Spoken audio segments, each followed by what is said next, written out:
shadow of the fall, where the dead now walk, a whisper on the wind, a name they softly taught. Through the ruins and the rot, a light begins to gleam, a solitary figure living out a dream.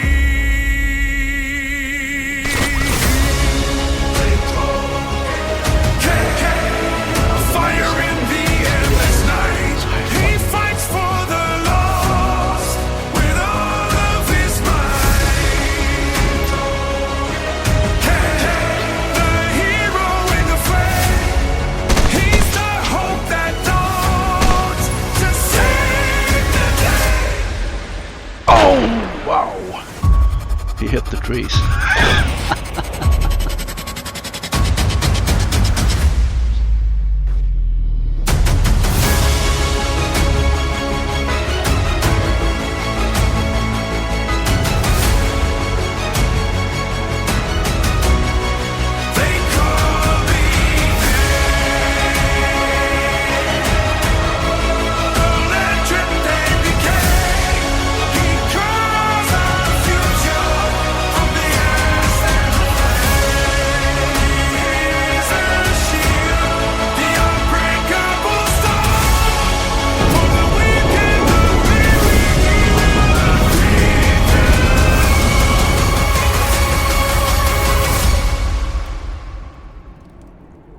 Hello fellow survivors, and welcome back to my channel.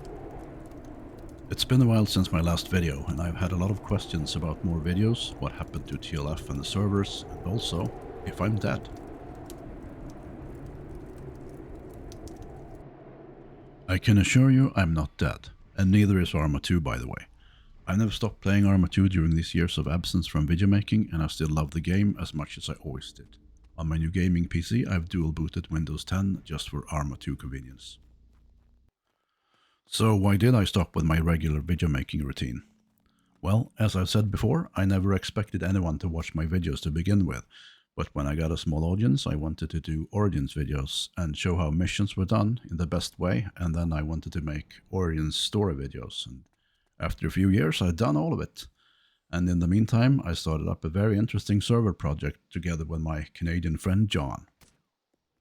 And in the following videos, I wanted to show our progress and all the cool stuff we were making. But I sensed that all that did was making my audience feel it was taking too long and interest seemed to go down. I stopped because I became less interested in making videos and more interested in creating new stuff for the game.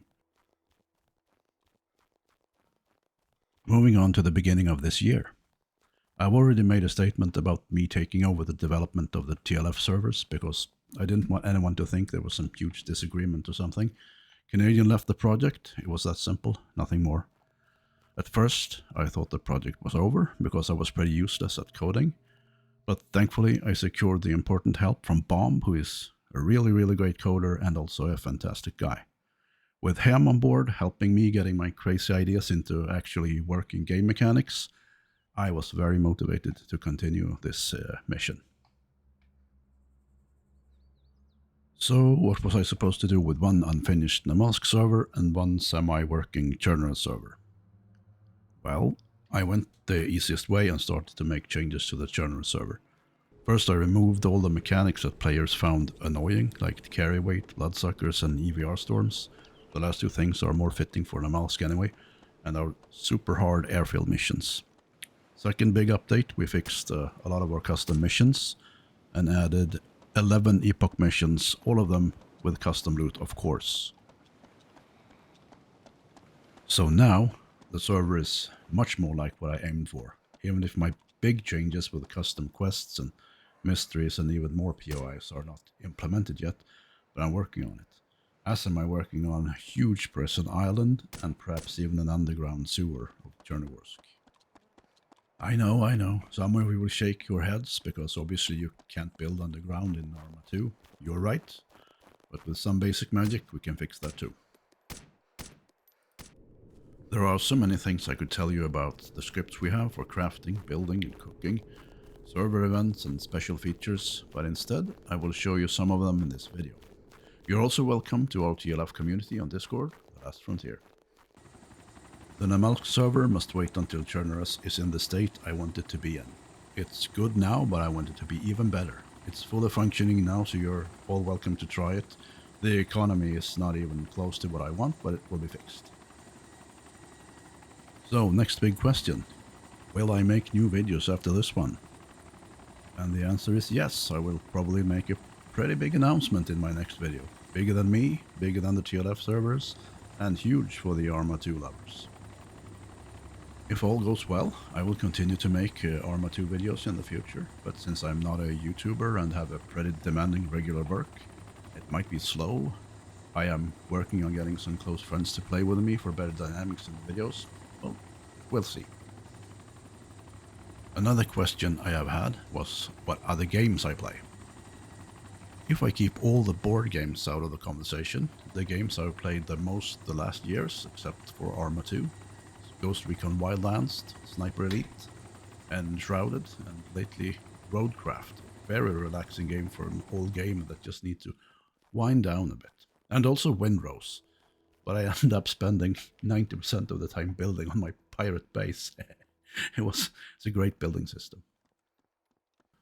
Another question I had from someone who preferred more modern games than Arma was, why do you still think Arma 2 is the best survival game? That is one big question. First, I do love the setting. It's a moody setting. It's like a Tuesday in the Soviet Union kind of setting. But also the world has ended and there is a zombie problem. Arma 3 has more of the feeling of a holiday in Greece for comparison. Second, it's a sandbox game where you build your own story. You set up your own goals. There is no leveling up, no boss fights, no waypoints of where to go next. It's you against the cold, hard world of the zombie apocalypse, and it will be over when you say it's over. And when it's over, you can start again, a new life or a new server. Arma 2 also have so many assets, and with the fantastic coders that is still around, we can basically have anything we want. I recently wanted tea in the game, and now we have that. And the script for making it with honey to heal colds. The number of working weapons, vehicles and items is just insane. There are well over 200 variants of vehicles and close to 300 variants of weapons in Epoch if you want them all. And in total, there are well over 20,000 assets in Arma 2. So, the modular sandbox is one of the important things that makes it the best survival game. Thirdly, it has all of the things you need in a survival game. It has basically all the crafting and building you want, and you can make a rock in a woodpile become a rocket launcher if you really want it to be a thing on your server.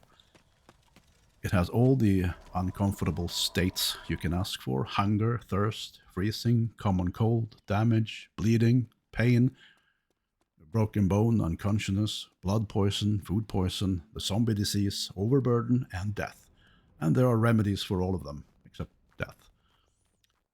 Most modern games only have damage, bleeding, shock, and death.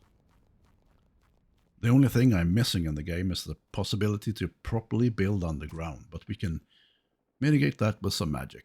I would also like to have the knowledge and the time to build my own maps. That would definitely be something. Anyway, I don't want to bore you more than I already have done. And I'm sorry I have once again butchered the beautiful English language. As always, I wish you a good game, and I'll see you in the next one.